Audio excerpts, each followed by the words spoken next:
Dios les bendiga a todos. Amén. Tengo el privilegio nuevamente de compartir este tiempo con ustedes en la palabra. Hoy doble bendición porque también pude registrar el tiempo de cantos al Señor. Y qué maravillosa es su presencia, de verdad que sí. Cuánto sentido le ha dado Dios a nuestra vida. Como dice un canto, ¿verdad? No sé dónde estuviera si no fuera por esa obra del Señor. Así que agradecidos con esa bondad de Dios, vamos a estar atentos a lo que por medio de su palabra tiene el Señor para nosotros. ¿Les ha pasado que están buscando algo, qué sé yo, las llaves o un lapicero o cualquier objeto, y está uno buscando aquello pero no lo ve por ningún lado, y a veces hasta pasa de una habitación a otra y luego regresa y está uno ahí revisando las cosas hasta que de pronto uno mira con más atención y se da cuenta que lo tenía a la par, ¿verdad? Hasta aquí en Costa Rica tenemos una frase que a veces utilizamos y decimos: si hubiera sido una serpiente, ya me hubiera picado. Y lo que quiero referirme, ¿verdad?, en esta introducción al mensaje es que a veces estamos tan cerca, pero tan lejos. El Señor le dijo al pueblo de Israel por medio del profeta Isaías. Leo para ustedes, escucha esto, Isaías 29:13. Este pueblo se acerca a mí con su boca y con sus labios me honra, pero su corazón está lejos de mí. Y su temor de mí no es más que un mandamiento de hombres que les ha sido enseñado. Qué terrible. Yo no quisiera escuchar jamás a Dios decir esa frase de mí o de nosotros, su iglesia. Pero lamentablemente hay personas que viven así. Yo titulé este mensaje Tan cerca pero tan lejos. Vamos a tener como texto base el Evangelio de Juan capítulo 19. San Juan 19. Y quiero iniciar leyendo el verso 23 y 24. El contexto es la crucifixión del Señor Jesús. Pero dice interesantemente el verso 23. Cuando los soldados hubieron crucificado a Jesús, tomaron sus vestidos e hicieron 4 partes, una para cada soldado. Tomaron también su túnica, la cual era sin costura. Y como vieron entonces que era, dice, de un solo tejido de arriba a abajo, entonces dijeron entre sí: no la partamos, sino echemos suertes sobre ella, a ver quién será, de quién será. Esto fue para que se cumpliese la escritura que dice: repartieron entre sí mis vestidos y sobre mí echaron suertes, y así lo hicieron los soldados. Una cita textual del Salmo 22:18. Qué tremendo, hermanos. Tan cerca pero tan lejos. ¿Dónde están esos soldados? A los pies de la cruz.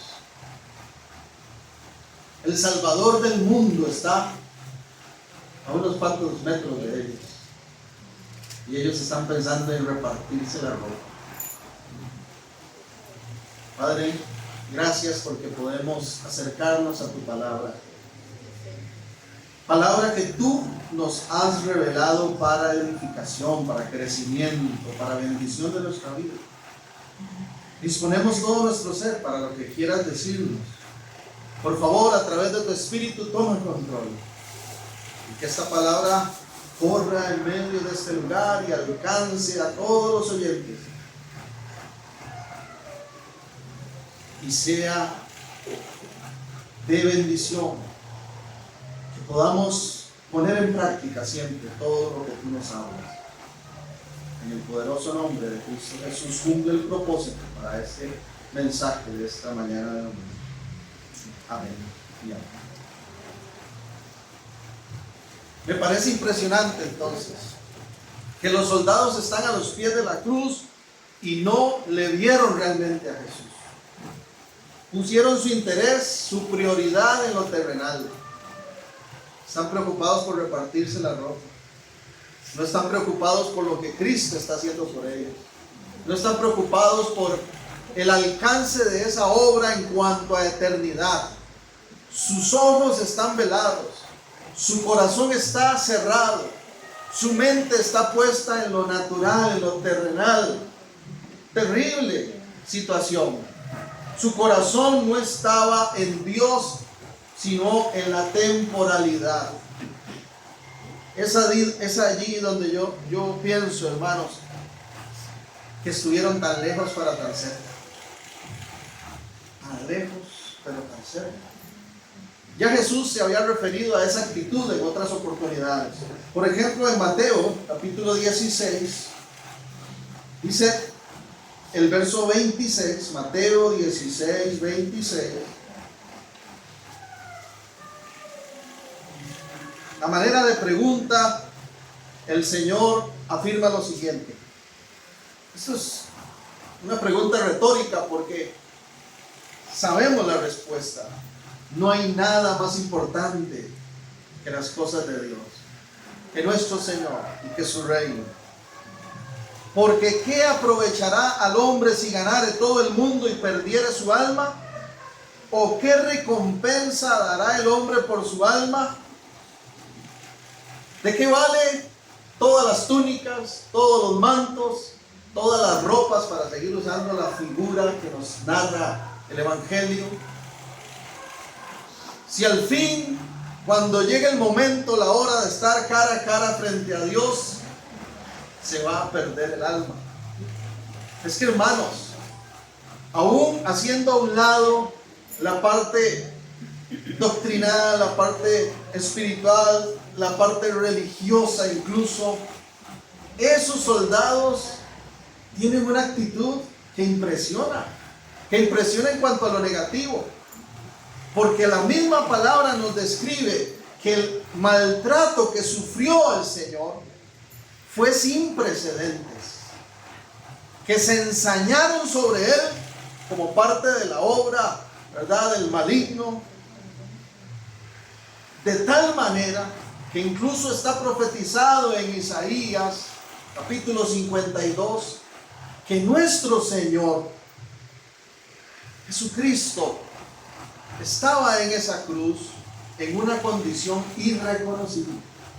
Dice, no había aspecto humano en él. Isaías 52, 14. No había parecer humano, aspecto humano en él. Se ensañaron, lo golpearon. Fue algo terrible lo que hicieron con el Señor. Y todavía estando en esa cruz, Él sigue expresando amor y no venganza, compasión y no juicio.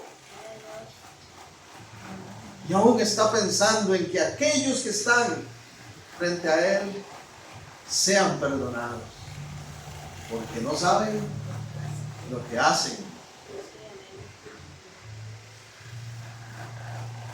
Y estos soldados, hermanos, están, yo no sé si jugando piedra, papel o tijera, o si sacaron unos dados, o qué juego hicieron. El asunto es que estaban suerteándose la túnica del maestro.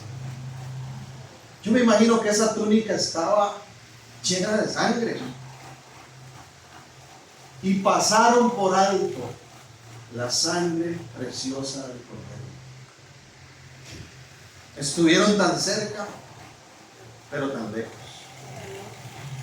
En este día quiero que observemos que a través del contexto de este capítulo de Juan 19, no solo estos soldados actuaron así, sino que aparecen otros personajes que tienen lamentablemente la misma actitud. Y yo sé que cuando escuchamos sermones, prédicas, enseñanzas que tienen quizás un enfoque más exhortativo, quizás la primera reacción es pensar en alguien más. Tal vez muchos de nosotros digan, este sermón no es para mí porque yo me siento bien cerca del Señor. Pero quiero hacer el paréntesis antes de continuar. Si usted se siente verdaderamente cerca del Señor, entonces siga adelante. Anímese y persevere en esa comunión con Dios. Pero si usted puede ser lo suficiente humilde para reconocer que necesita tomar decisiones, porque la actitud tal vez no sea así tan extrema, pero se parece en algunos aspectos, y Cristo no está siendo la prioridad de su vida, entonces permita que Dios le hable y sea obediente. Seamos obedientes. Volvamos a Juan 19. Dice el verso 17 para entrar en el contexto del pasaje. Juan 19, 17. Y él, cargando su cruz, salió al lugar llamado de la calavera, en hebreo Gólgota, y allí le crucificaron, y con él a otros dos, uno a cada lado, y Jesús en medio. Escribió también Pilato un título que puso sobre la cruz que decía: Jesús Nazareno, Rey de los judíos. Y Pilato fue otro que estuvo tan cerca pero tan lejos. Tuvo la oportunidad, tuvo la posibilidad de interactuar con Jesús. Y dice este texto que incluso mandó a colocar un rótulo en la cruz que decía, que reconocía, que afirmaba que Jesús era Rey de los judíos. La pregunta sería, ¿por qué ¿por qué Pilato puso ese título? La respuesta directa, rápida, es que puso ese título porque no encontró ninguna otra culpa en el Señor, más el hecho de que Él se había declarado Rey. Fue lo único que pudo encontrar. Sabemos la historia, ¿verdad? De que se lava las manos y todo. Pero devolvámonos un poquito al capítulo anterior, Juan 18. Observe conmigo, por favor, Juan 18, 33. Juan 18, 33.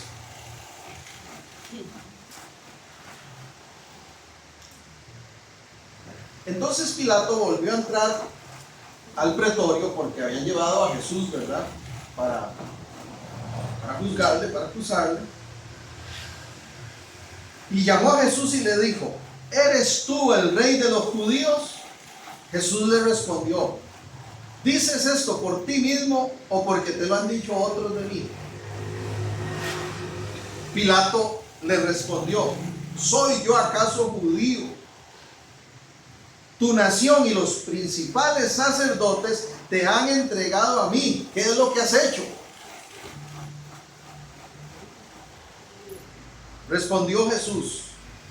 Oiga qué fuerte es. Mi reino no es de este mundo.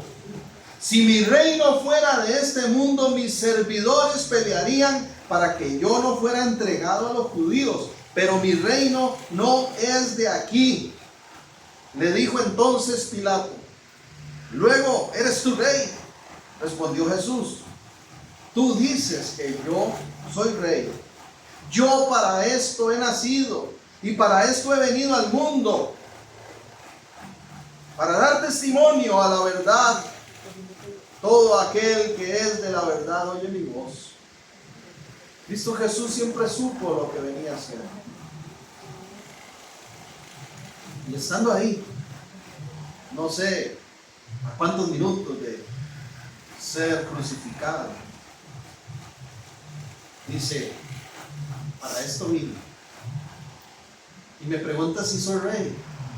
Mi reino no es de este mundo. Porque Pilato está preocupado que Jesús sea un rebelde que quiere, ¿verdad?, venir a establecer un reino terrenal. Es lo único que le interesa.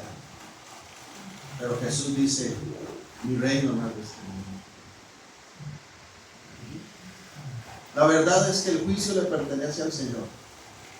La verdad es que solo Dios sabe en qué circunstancias se da el futuro, la entrada o la pérdida de la eternidad con Dios.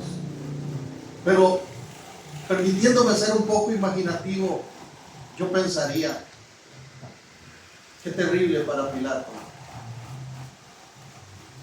estar un día experimentando la realidad de que ese que tuvo enfrente verdaderamente era el Rey de Reyes y Señor de los Señores. Que ese que le explicó y le hizo la aclaración, mi reino es un reino eterno. Que ese que él dijo, me lavo las manos, era verdaderamente el Hijo de Dios.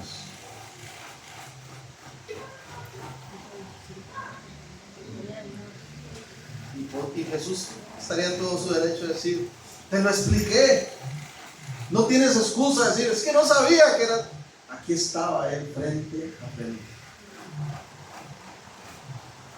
Mi punto es que, respecto a Pilato, que Jesús se interesó por mostrarle la verdad de sí mismo y la verdad de su reino.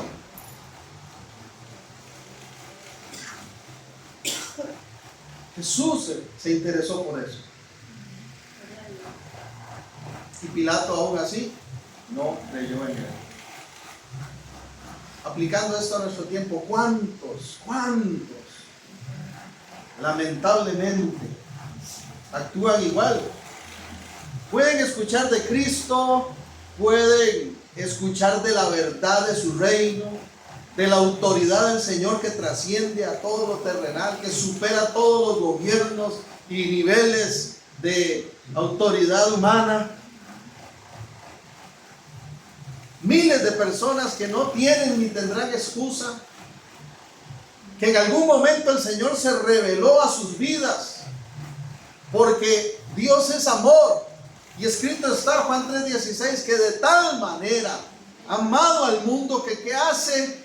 Ha enviado a su Hijo. Y no hay duda de que el Señor se revela a las vidas, pero muchos endurecen su corazón. No reconocen el reino, la autoridad ni al rey que tienen enfrente, aunque les hable de diferentes maneras, aunque les haga las aclaraciones necesarias, porque el Señor habla por medio de prédicas, porque el Señor habla por medio de experimentar en su propia vida alguna respuesta poderosa, milagrosa, alguna provisión de lo alto, algún anhelo concedido. Y muchas personas dicen, no sé qué pasó, esto es milagroso, esto es sorprendente, pero no le dan la gloria a Cristo como Rey. Lo que leímos al inicio de Isaías, puede que se acerquen al Señor, puede que tengan contacto con las cosas del reino, pero Jesús no está siendo verdaderamente el Rey de sus vidas. Su corazón está lejos. Ese tipo de personas son las que yo digo estuvieron tan cerca, pero tan lejos. Tan cerca, pero tan lejos del Señor y de su salvación. Y escrito está que no habrá excusa, porque Dios se ha dado a conocer.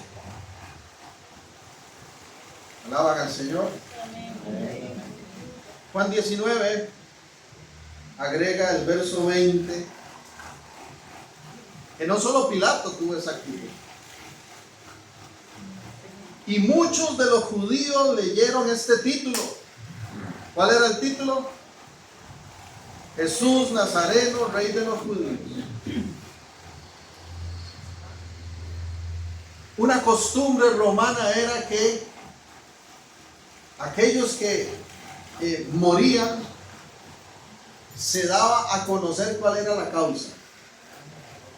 De alguna manera, A veces incluso había alguien que lo pregonaba en voz alta. Y dicen los registros históricos que otras ocasiones se colocaba algún documento donde decía el cargo, ¿verdad? Los motivos por el cual aquel estaba siendo asesinado. A Cristo Jesús no le encontraron porque en él no hubo pecado, nada que señalarle. Así que Pilato pone un rótulo que dice lo único que él tiene a su alcance: Jesús Nazareno, Rey de los judíos. El cargo es declararse rey. Dice el verso 20, muchos de los judíos, muchos, leyeron este título porque el lugar donde Jesús fue crucificado estaba cerca de la ciudad. Y el título estaba escrito, por si acaso, ¿verdad? Como para que nadie quedara sin entenderlo, en hebreo, en griego y en latín. Los tres idiomas predominantes en ese contexto de la época.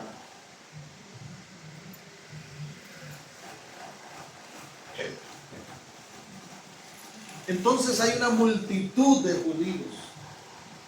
Y según este verso 20, ¿quiénes eran esa multitud de judíos? Bueno, eran aquellos que no solamente tienen ese rótulo frente a ellos con esa descripción de Jesús, sino que además como judíos posiblemente escucharon quién sabe cuántas de las enseñanzas del maestro, porque alguien se las compartió o porque ellos mismos estuvieron ahí. Tal vez tuvieron el privilegio de estar entre aquella multitud del Sermón del Monte. Tal vez fueron incluso de los que experimentaron la multiplicación de los panes y los peces. Tal vez fueron testigos de alguna sanidad milagrosa. Esa multitud, como se le llama aquí, de judíos, tenían al Salvador del mundo frente a ellos, sacrificándose para librarles de condenación, y aún así tampoco muchos de ellos se convirtieron en discípulos de Cristo, sino que le rechazaron. Y si pensamos un poquito más atrás, dice que llegó el momento en que Pilato, para congraciarse, ¿verdad?, con una actividad que se realizaba, dijo, bueno, escojan, libero a Barrabás, un criminal confirmado, o a este Jesús que dice ser rey de los judíos. Posiblemente muchos de esos que estaban ahí frente a la cruz fueron los mismos que gritaron, libera a Barrabás, crucifiquen a Jesús.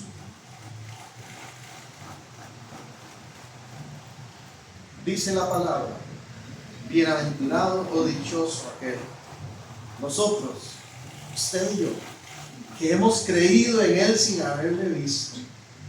Ellos le vieron, esa multitud le vio, le escuchó, vio sus milagros ahí a primera mano,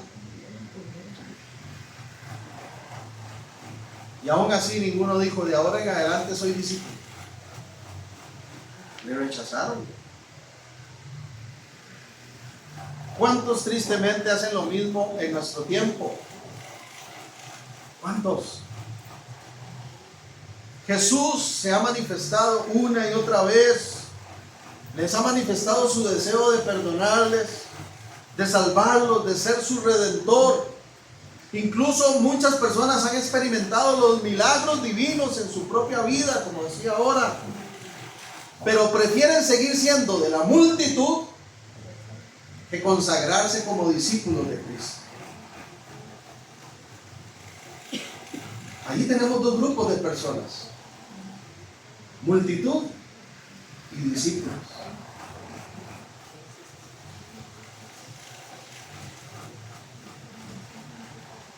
Terminaron estando también tan cerca, pero tan lejos. Esto me recuerda el relato bíblico más adelante en el libro de los Hechos. Veamos un poquito de Hechos 26. Porque el apóstol Pablo interactuó en su vida con diferentes personas, algunos incluso de cargos muy relevantes. Y en una ocasión interactuó con un rey llamado Agripa. Dice Hechos 26, 24. Diciéndole él estas cosas en su defensa, Festo a gran voz dijo: estás loco, Pablo, las muchas letras te vuelven loco. Este Festo es un acusador allí que está diciéndole a Pablo que se volvió loco por creer en Jesús y proclamar el evangelio. Dice el 26: pues el rey sabe estas cosas, delante de quien también habló con toda confianza. Porque no pienso que ignora nada de esto, pues no se ha hecho esto en algún rincón. Pablo dice: el rey sabe de lo que yo hablo. Él no ignora, no tiene, no desconoce qué es lo que yo he proclamado. Esto no lo he hecho aquí en un rinconcito escondido, no. La voz ha corrido y estoy seguro que el rey ha recibido el mensaje y se vuelve directamente al rey. Se toma el atrevimiento, arriesgando hasta que lo maten, porque eso es prohibido en ese contexto. Pero Pablo, con convicción del Espíritu, lo confronta y le dice: ¿crees, oh rey Agripa, a los profetas? Yo sé que tú crees. Pablo dice: yo sé que tú has estado interesado en el mensaje, has escuchado y estoy seguro que crees lo que se ha profetizado acerca de Jesús. Entonces, ya la respuesta del verso 28. Agripa dijo a Pablo: por poco me persuades a ser cristiano. Nueva Versión Internacional traduce: un poco más y me convences de hacerme cristiano. ¿Cuántas personas andan por el mundo y por poco fueron cristianos? Gloria a Dios, porque en su misericordia quitó la venda de nuestros ojos y pudimos decir: yo sí creo. Solo por su gracia, por su misericordia. Pero muchos, como Agripa, estuvieron tan cerca pero tan lejos y se quedan con el por poco. Otros dicen: más adelante quizás, después ahí voy a poner otras cosas en orden. Cristo es y debe ser la prioridad, lo primero en nuestra vida. Entonces Pilato, por un lado, estuvo tan cerca pero tan lejos. Hay una multitud de judíos que estuvieron tan cerca pero tan lejos, porque terminaron rechazando al Salvador del mundo. El mismo rey Agripa, que acabamos de leer adicionalmente, tuvo la oportunidad. Pero aún peor, agrega al capítulo 19, volvámonos a Juan 19, agrega al verso 21, que entran en escena otros personajes. ¿Quiénes son? 19:21 de Juan. Dijeron a Pilato los principales sacerdotes de los judíos: no escribas rey de los judíos, sino que él dijo: soy rey de los judíos. Respondió Pilato: lo que he escrito, he escrito. Entonces está Pilato, está la multitud de los judíos, pero ahora se menciona a los principales sacerdotes y líderes religiosos judíos, que también estuvieron tan cerca pero tan lejos. Y estos, yo digo, son aún peor, porque hasta cierto punto son peor en el sentido de que no ignoraban las escrituras, las profecías, eran conocedores de la ley, incluso de las ceremonias, de los rituales, de todo lo que apuntaba a Cristo. Porque toda la ley, todos los rituales, todo lo ceremonial que vemos en Levítico, en el tabernáculo, todo apuntaba a ¿qué? A la obra de Cristo, a ese punto culminante en la cruz. Y estos principales sacerdotes conocen, y aún así deciden no creer en él. Y le dicen a Pilato: quite ese rótulo más bien. Él no es mi rey, él no me representa. Ay, hermanos, qué fuerte es. rechazaron al Maestro.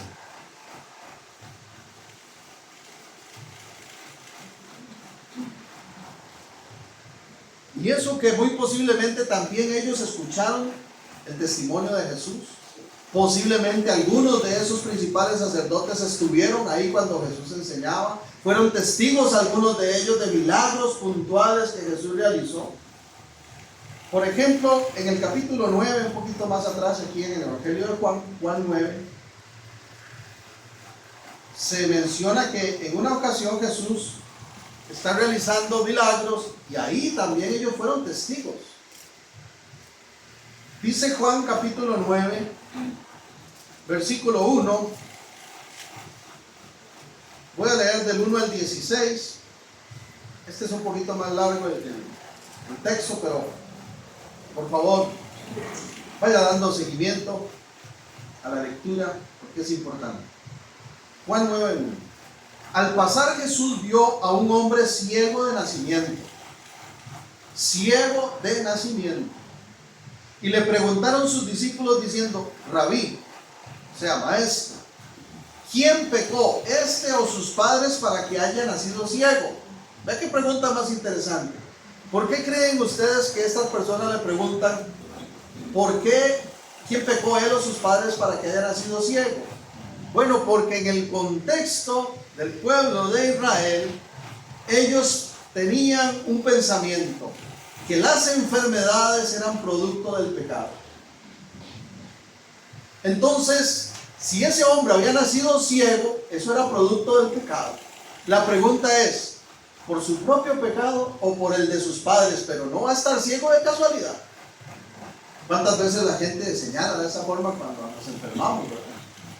Si alguno tiene algún padecimiento, a veces no falta quien, lo primero que piensa, ¿quién sabe qué anda? ¿Verdad? ¿Qué estará haciendo? Ese era el pensamiento de Israel, que el pecado, que la enfermedad era producto de que las personas eran pecadoras. Por eso hacen ese tipo de acusaciones. La buena noticia es que Jesús aparece para romper ese paradigma y para hacerle ver a esas personas que Él tiene no solo poder para sanar, sino que también para perdonar a aquellos que hayan pecado. Porque su sanidad es integral. Entonces, continuando con el texto, le preguntaron: ¿quién pecó, este de sus padres? Juan 9:3. Respondiendo Jesús dijo: no es que pecó este ni sus padres, sino para que las obras de Dios sean manifiestas en él. Me es necesario hacer las obras del que me envió, entre tanto que el día dura y la noche viene, cuando nadie puede trabajar. Entre tanto que estoy en el mundo, luz soy del mundo. Pero Jesús, como siempre, pasó de las palabras a los hechos. Una vez que dijo eso, tengo la autoridad, tengo el poder para sanar, para perdonar pecados, lo demostró. Escupió en tierra, hizo lodo con la saliva, untó con lodo los ojos del ciego y le dijo: ve a lavarte en el estanque de Siloé, que traducido es enviado. Entonces fue y se lavó y regresó viendo. Imagínense, hermanos, lo sorprendente. Ciego de nacimiento, regresó viendo.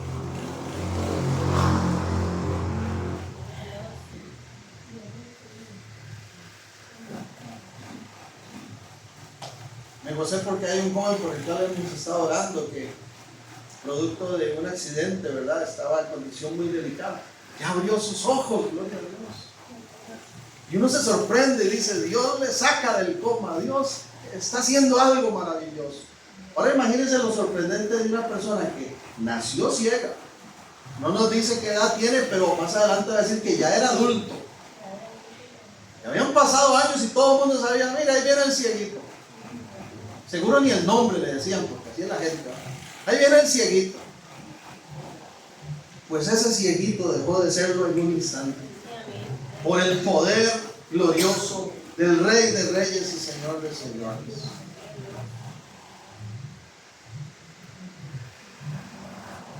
Dice el verso 8: los vecinos y los que antes habían visto que era ciego decían: ¿no es este el que se sentaba y mendigaba? Unos decían: él es, y otros: a él se parece. Él les decía: yo soy. Gloria a Dios.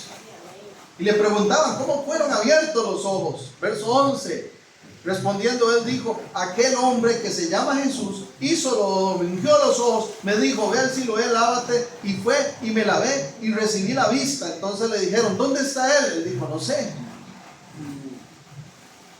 Llevaron ante los fariseos al que había sido ciego, y era día de reposo, cuando Jesús había hecho el lodo y había abierto los ojos. Volvieron pues a preguntarle también los fariseos, los líderes religiosos, los maestros de la ley. Le preguntan ahora puntualmente a él, al que había sido sanado, y él contesta lo mismo: me puso lodo en los ojos, me dijo: lávate, y ahora veo.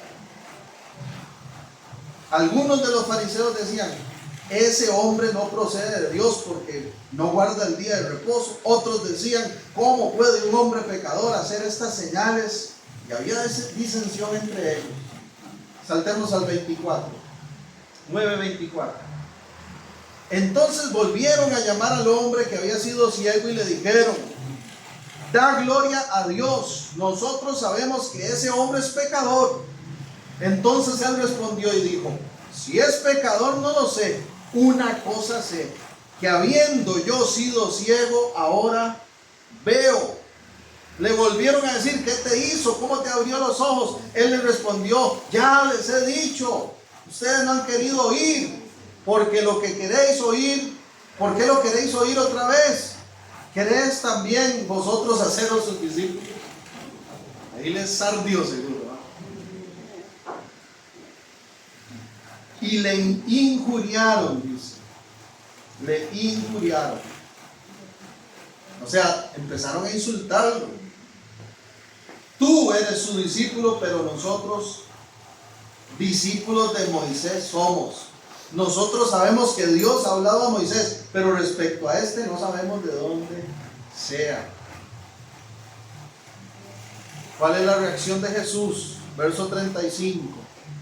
Oyó Jesús que le habían expulsado, porque terminan expulsando, ¿verdad?, el que recibió la sanidad, y hallándole le dijo: ¿crees tú en el Hijo de Dios? Respondió él y dijo: ¿quién es, Señor, para que crea en él? Muéstreme quién es. Y Jesús le dice: pues le has visto, y el que habla contigo, él es. Soy yo. Y es maravilloso, porque dice el verso 38, que ese que fue una vez ciego y ahora ve, también fue una vez incrédulo y ahora cree. Porque dijo: creo, Señor, y le adoró. Dijo Jesús, verso 39, para juicio he venido yo a este mundo, para que los que no ven, vean, y los que ven sean cegados. ¿Qué se está refiriendo Jesús? A la actitud de esos líderes religiosos, que tenían más recursos, más visión frente a ellos, que conocían la ley, que conocían parte grande de las escrituras, y no pudieron identificar que ese era el Mesías prometido, el Salvador, el Rey esperado. Pero ese hombre ciego que desconocía todo, pudo creer. Y lo que sigue es aún más fuerte. Entonces algunos de los fariseos que estaban con él, al oír esto, le dijeron: ¿acaso nosotros somos también ciegos? Jesús les respondió: si fueran ciegos no tendrían pecado, mas porque decís vemos, nuestro pecado permanece. O sea, porque ustedes se creen que todo lo saben, más bien no puedo ayudarlos.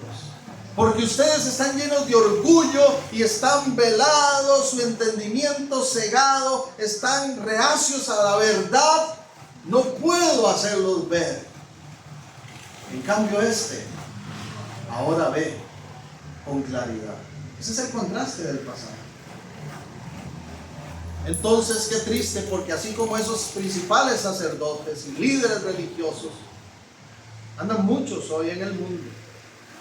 Trágicamente, un día van a confirmar que no basta con la religiosidad. Que Dios quiere que le busquemos de todo corazón.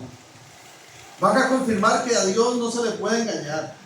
Que Él conoce verdaderamente quiénes son sus discípulos, su iglesia, o quienes son tan solo simpatizantes de la fe, aunque hagan cosas que parezcan religiosas, espirituales o buenas. Porque la salvación no depende de lo que hacemos, sino de lo que Cristo ha hecho por nosotros. Y la religiosidad no es suficiente. La religiosidad más bien ofende la santidad de Dios. Y esos principales sacerdotes terminaron tan cerca, pero tan lejos. Qué importante es no solo caminar bien, hermanos, ante Dios, sino terminar bien. Porque muchos van por la vida y se sienten complacidos porque están teniendo algún acercamiento a Dios o a las cosas del reino. Pero el asunto es, terminemos bien. Perseveremos en la confianza en el Señor y dejemos que Él siga trabajando en nosotros y que siga rompiendo todo orgullo y toda dureza del corazón, porque nosotros tenemos una mente finita, limitada. El único que lo sabe absolutamente todo es Dios. El problema es que el hombre endurece el corazón y muchos se aferran a la ciencia, muchos se aferran al conocimiento plenamente terrenal y no se dan cuenta que todo lo que existe tiene un Señor, uno que lo gobierna, uno que está llevando adelante un propósito maravilloso, un verdadero Rey y Dios de todo y de todos, pero que da la oportunidad de venir a Él o de rechazarlo quien no quiere, porque Dios no obliga a nadie a creer, sino que hace todo lo necesario para reconciliarnos con Él. El pecado lo ha afectado todo. La caída fue trágica, pero Cristo es la solución. Por eso es que la Biblia, me gusta mucho como le llaman algunos eruditos, es la gran historia de salvación en Jesús. Ese es el tema principal. Lamentablemente algunos quedan tan cerca, pero tan lejos. Nos vamos a Juan 19. Observe conmigo el verso 30. Juan 19, 30.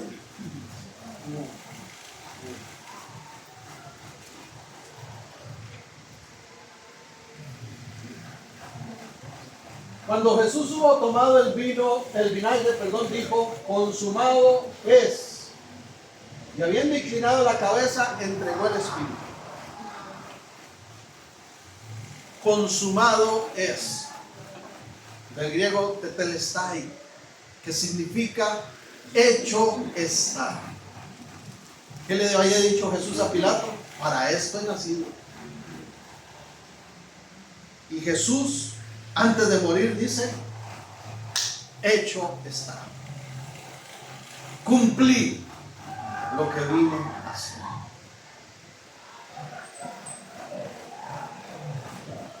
Nuestro Señor hace más de 2000 años cumplió con todo aquello que vino a hacer por nosotros en cuanto a salvación. Y aún continúan esos beneficios alcanzándonos. Y un día gozaremos ya de una plenitud de su reino. Sin angustia, sin dolor, sin afán, sin la presencia del pecado incluso. Pero ya la obra de Cristo ha sido suficiente para redimir, para pagar el precio, para librar de condenación a todo aquel que crea en Él. Dijo, hecho está. Porque la victoria en la cruz, la victoria sobre el maligno, la victoria sobre la muerte y la condenación y el pecado, es también nuestra victoria. Esa es la buena noticia. Ese hecho está, no es solamente hecho está para mí, no. Hecho está para todo aquel que cree.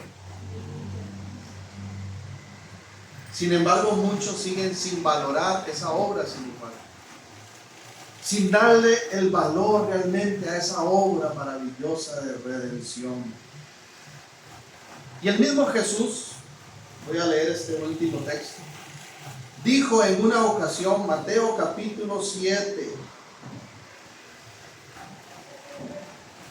versículo 21. Mateo 7, 21. Oiga qué fuerte. No todo el que me dice, Señor, Señor, entrará en el reino de los cielos, sino el que hace la voluntad de mi Padre que está en los cielos. Es decir, que se puede decir Señor, Señor, sin estar haciendo realmente la voluntad de Dios. No diría, eso no tiene sentido, pero así es en la vida de algunos, lamentablemente. Por un lado quieren decir yo creo, por un lado quieren decir eres mi Señor, eres mi Rey, pero hacen lo que a ellos les interesa. En realidad quien manda es su propia naturaleza, su propia voluntad, y no han rendido su ser a las prioridades de Dios. Y esto puede ser hasta engañoso, porque pensando en el Antiguo Testamento, la Escritura nos dice que el Señor una vez confrontó al profeta Samuel y le hizo entender algo que él no estaba percibiendo. Como todos seres humanos, ¿verdad? También nos equivocamos, fallamos, y le hace una aclaración importantísima. Porque cuando Samuel fue enviado de parte de Dios para ungir al rey, el próximo rey de Israel, él llegó a la casa de Isaí y pensó, cuando vio al mayor de sus hijos, fuerte, galán, a este tengo que ungir. Y el Señor lo confronta y le dice, yo no miro lo que mira el hombre, yo miro el corazón. Así que esto puede ser engañoso, pero a Dios nadie le engaña. Señor, no me digas Señor, Señor, si no hace la voluntad. Muchos me dirán en aquel día, y a mí me duele, hermanos, que dice muchos, Señor, Señor, pero nosotros éramos de los que profetizábamos en tu nombre. Ahora que está tan de moda, a muchos les gusta, digo yo, tienen la enfermedad de titulitis, ¿no? Les gusta que el título de profeta, el título de apóstol, el título de pastor. El título más grande al que podemos aspirar en el reino es siervos de Dios.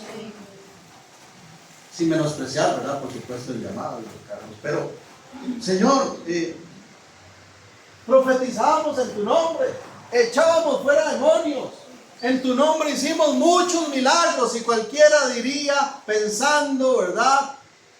Naturalmente, claro, tome, ya tiene la entrada, boleto 23.975. Ganado, pase al reino. Pero como Dios conoce el corazón,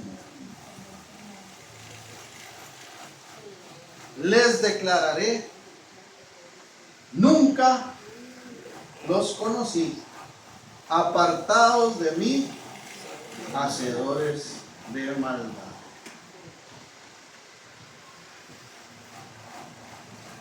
Bien podríamos decir, nunca me conocieron realmente.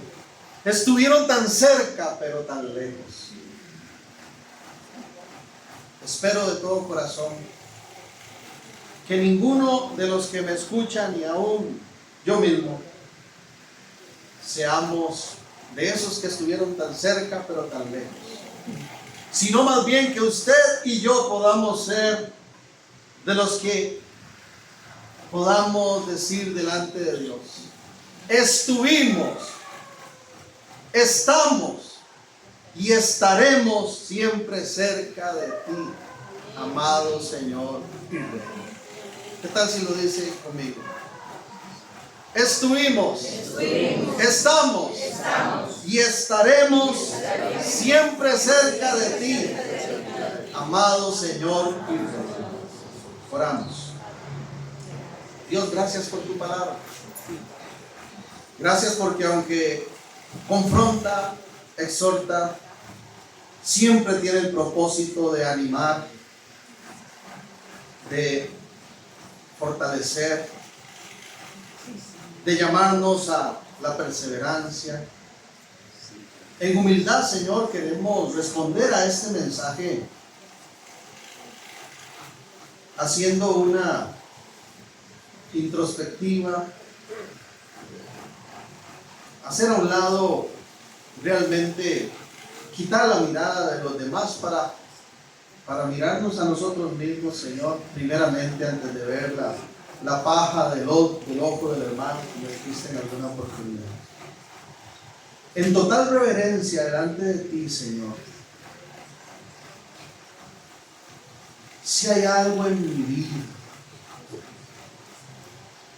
que no te esté agradando, si hay algo en lo cual no estoy haciendo tu voluntad, si hay algo, Señor, que esté, en vez de acercándome más a ti, distanciándome de la comunión, si por alguna razón he puesto alguna cosa, meta, sueño, objetivo o persona en el lugar de prioridad en vez de a ti, perdóname. Estoy dispuesto, lo reitero hoy, a seguir viviendo bajo tu señoría, a no ser de la multitud, sino ser verdadero discípulo que oye tus enseñanzas, que las pone en práctica y que las transmite a otros.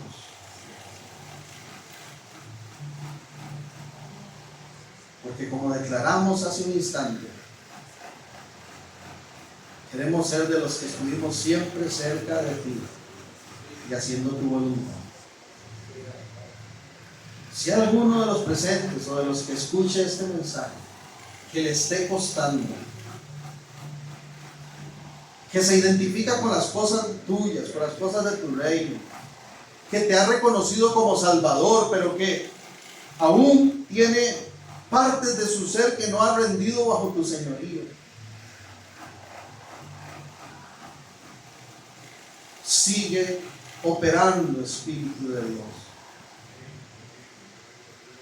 Sigue completando esa obra en todos nosotros.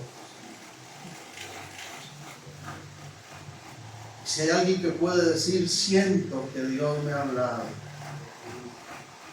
entonces tome acción. Yo te pido que le bendigas con la diligencia, con la actitud necesaria, con la fortaleza para tomar decisiones y hacer a un lado lo que estorba. Porque nuestra meta, Señor, es un día escuchar esas maravillosas palabras que dice tu palabra, tu escritura. Bien, siervo fiel. En lo poco has sido fiel, en lo mucho te pondré. Entra al reino de tu Señor. Y eso lo oiremos. Lo oiremos en él, por la fe. Por tu gracia. Porque todo te lo debemos a ti. Gracias por salvarnos. Gracias por ayudarnos en nuestro camino. Y gracias también por corregirnos y exhortarnos cuando nos desenfocamos. Con humildad te decimos, te seguimos necesitando. Y como cantamos al inicio del culto, guía siempre nuestros pasos, Señor. Padre, antes de irnos, una cosa más.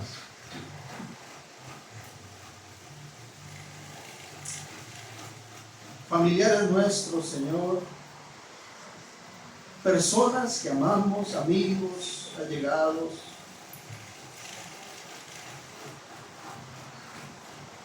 gente que está tan cerca pero tan lejos. En tu misericordia, Señor, sigue revelándote a sus vidas. Que sea roto todo orgullo y toda dureza de corazón sea cambiada. Suaviza esos corazones. Quita toda venda que impide ver. Porque nuestro anhelo, Señor, es que así como nos has hecho verdaderamente libres y tenemos seguridad de salvación en ti, así sus vidas sean transformadas. Rompe cadenas, Señor. Por favor, no te detengas. Sigue trabajando en ellos. Si usted está pensando en alguien en este momento, mencione su nombre delante de Dios. Dígale: Señor, aquí está mi hijo, mi esposa, este amigo. Acércale a ti, Señor. Atráele a ti con esas cuerdas de amor. Y quita todo tropiezo, toda estrategia que esté funcionando al maligno, para que él pueda verdaderamente encontrar la libertad y la salvación que solo tú otorgas. Que así sea, Padre, en el poderoso nombre de Cristo Jesús. Y que con tu gracia y favor esta sea una semana feliz y gloriosa para todos en Cristo Jesús. Amén. Gloria a Dios.